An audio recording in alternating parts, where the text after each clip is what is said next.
Om Shanti, a greeting of peace to my sisters and my brothers. We've been experimenting with this idea of soul and body being separate but working together.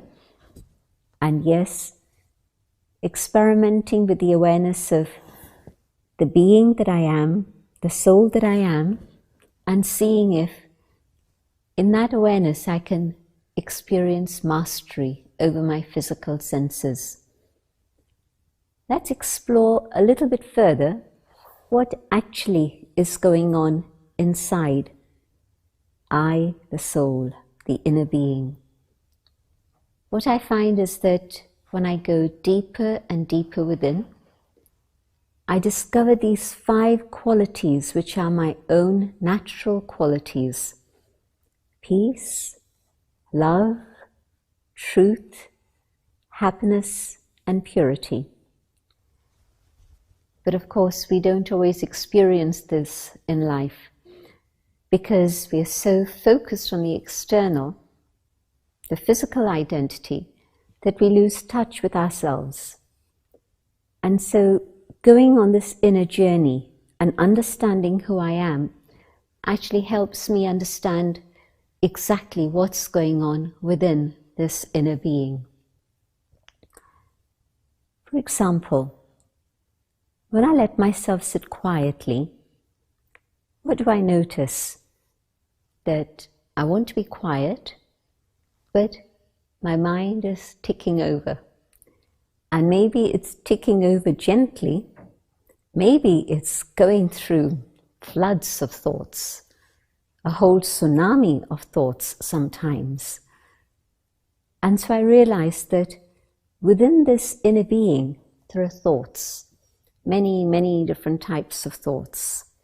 It can be negative thoughts, it can be wasteful thoughts, it can be ordinary thoughts, it can be positive thoughts, it can be pure thoughts. It can be very elevated thoughts. All of that is possible. I, the inner being, am capable of any type of quality of thinking that I choose. All of us have the possibility of experiencing elevated, noble thoughts, which are not of concern for me on any level of selfishness. They are thoughts based on the eternal awareness of my spiritual identity, but they are thoughts of nobility, thoughts of reaching out and serving, pure, elevated thoughts. Yet we also all have the experience of the other side, that sometimes things happen and I get into a negative frame and people tell me, "Why are you so negative?" But I justify it. I think I'm right. And so I get into more negativity. But that's me. I can be either here or I can be there. I can choose where it is I wish to be. And so understanding that I am the creator of my own thoughts is a very powerful way to take charge, to take control, and switch around the quality of my thinking. I can do that. It can either go here or it can go there, and I have to make a choice. But every time there's a repeated thought, the thought comes and it comes again and it becomes a broken record. It's again and again and again. Well, it creates a feeling, and that feeling is there within me now. And so even though the situation externally may change, but that feeling stays within me. I'll give you an example. Somebody has kept me waiting and the thought keeps coming. They don't have any respect for me. They don't have any regard for me. I'm not able to reach them on the phone, so I don't know why they're late. They're not phoning me, and so again, what's going on? And so this feeling begins to come because the thought keeps coming. They don't respect me. And then the feeling comes of having been disrespected. And so when the person arrives, and there's a perfectly reasonable explanation of why they're late and why they couldn't connect with me, and yet the feeling now of that disregard is so strong that my behavior with them is no longer one of respect. If I felt I was respected, I would give them respect. But now the feeling is that they don't respect me. And so I'm very abrupt with them. I don't talk to them politely.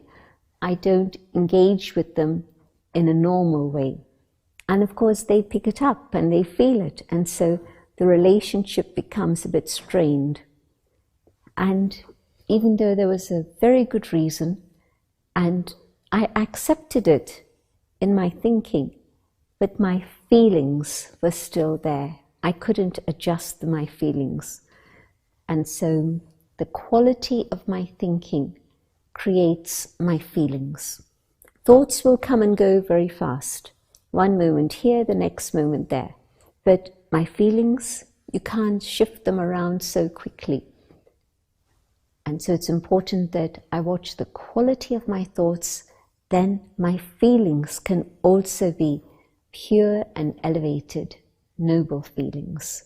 Feelings filled with dignity and respect for the self and respect for others. And so this is that area that we give a label. We call it the mind. Then there's another area which is deeper, more subtle, but you can see that it's there. And that is my capacity for reasoning, the buddhi, the intellect. So not intellectual, but that energy within the inner being, the soul, that has the ability to take in knowledge and to be able to process it and to be able to turn it into something that's going to be useful. My understanding, my reasoning, and this will even guide me in the work that I have to do in terms of my conscience. Understanding, analyzing, and seeing what is truly right and what is actually not quite right, what is in fact wrong. My buddhi is the balance that the scales Lady Justice holds in her hand. She's blindfolded, but she holds a pair of scales. It's not a question of seeing with our physical eyes. It's a question of understanding what's going on so that my decision-making can be clear and clean. It's not impacted by my feelings. You see, all this is happening within this point of light, the soul. But yet within this point of light, so much is included. And all these things are subtle things. You can't see them at all. You can understand them. You can know them by your own journey within. And so the intellect has this dual capacity to understand and then to guide in terms of my conscience. And then there's a third aspect, the samskaras, the impressions that I carry. Many, many, many, many. Just imagine how many experiences I have from the moment I awaken to the moment my head hits the pillow at night. Thousands and thousands of experiences. And I might not consciously remember all this, but it's recorded. Everything is recorded within the soul. And so this creates my predispositions or my instincts, or we can call it even the subconscious. It's there below the surface. It's there. How do all of these things work together?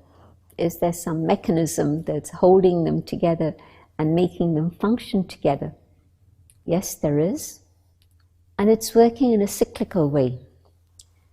Out of my sanskars, I see something, I hear something, there's a trigger, and out of my sanskars, comes a thought. I'll give you an example. Maybe I see a dog, and my last experience of a dog was very scary. I was almost bitten by the dog. And so now, out of that impression that's there, the first thought that comes is of fear. Do I run? Do I stay? Where do I go? What do I do? Do I lash out and hit the dog because of the last experience that I had? Not sure.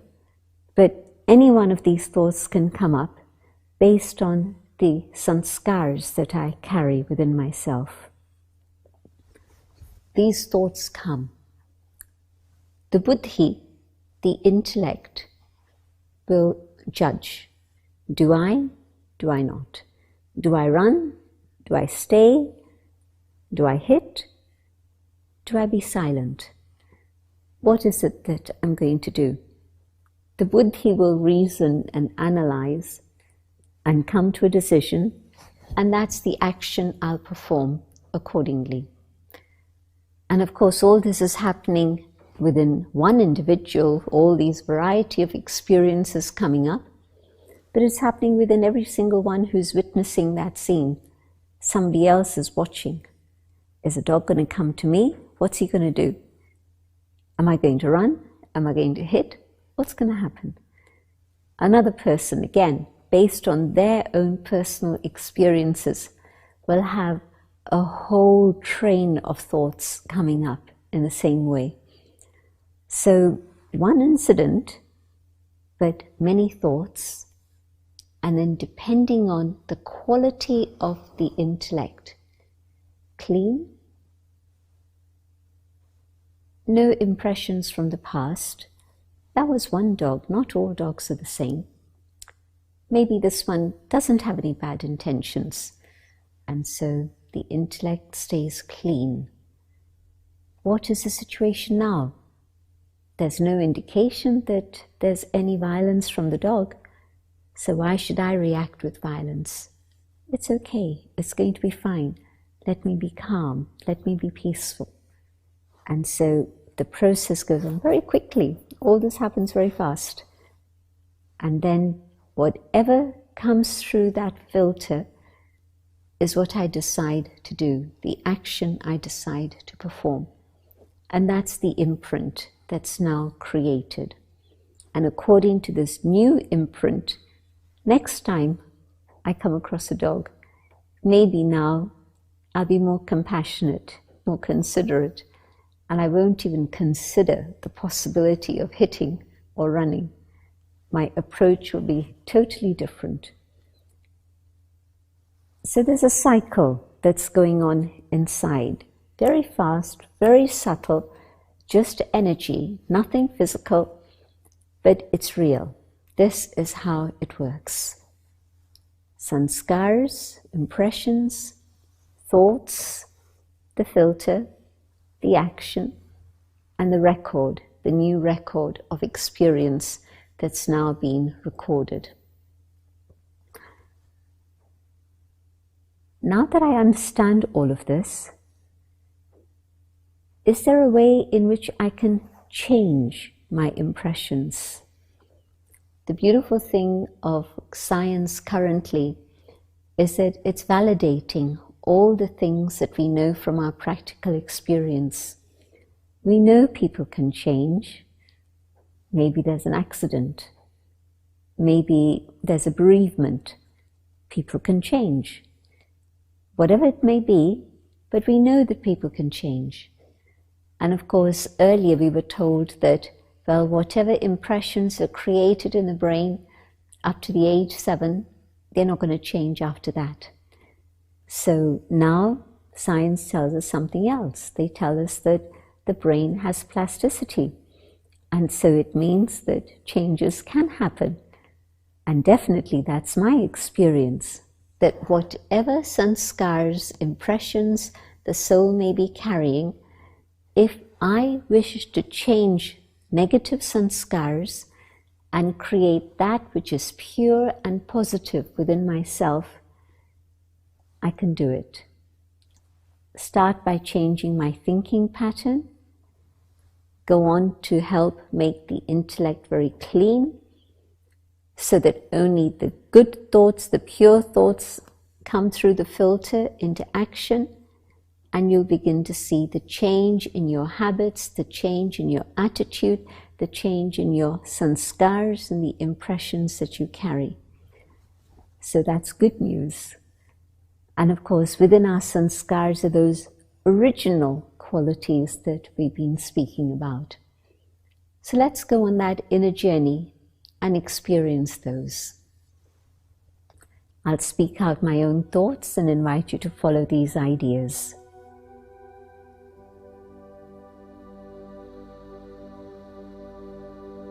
Going within,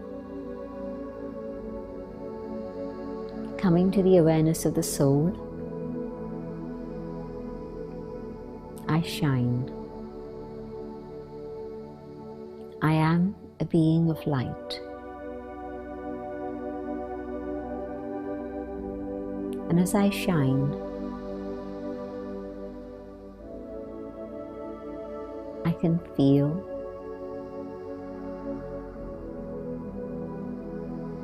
that neighbors and others want to see how I respond, how I behave.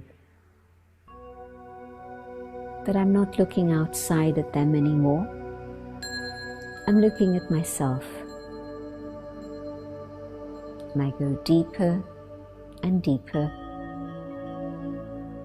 And I come to that state where I connect with the inner being. And I can see many thoughts running, going here and there, but I choose one thought, the thought of peace.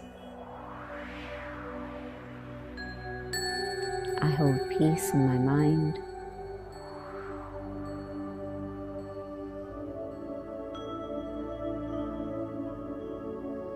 and holding peace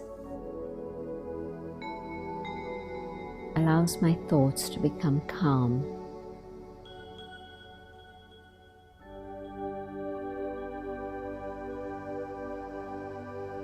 Peace is my original state of being. Peace is who I am. Peace is natural. Peace begins to feel very familiar.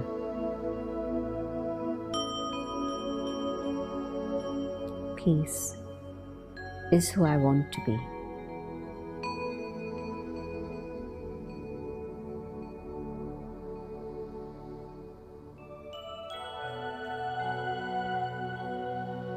And in this awareness of peace, I send out vibrations of peace to my family, to my relations,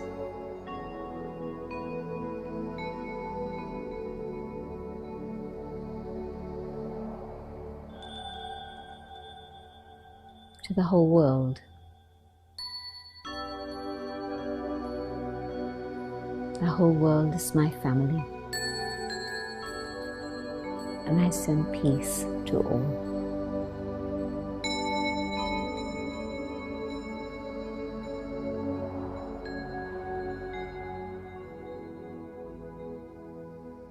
Om Shanti.